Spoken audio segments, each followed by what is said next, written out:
We're going to explore the world of instant messenger communication with what's called emoticons today, and specifically we're going to explore heart-related emoticons.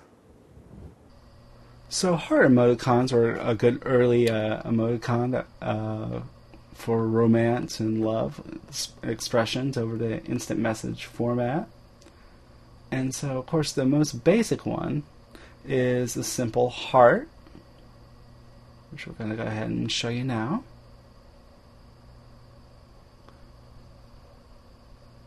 So you got a caret and a 3, and it's obviously a heart. Now you can make that even more effusive by adding lots more 3s, and you've got hearts expanding to infinity. Now that's a questioning of feelings emoticon. Do you care about me? Oh no, it's a broken heart. You put a slash. What are we going to do? You've broken my heart. And that's how you express that.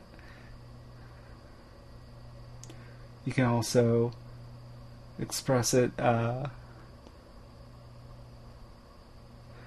in different graphical icons that you can download based depending on what messenger you're using.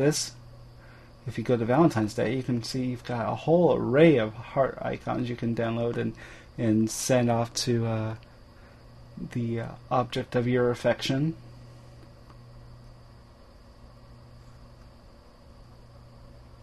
And so we'll go ahead and return back to I am, and we'll select a smooch, which should complete the romantic mood nicely.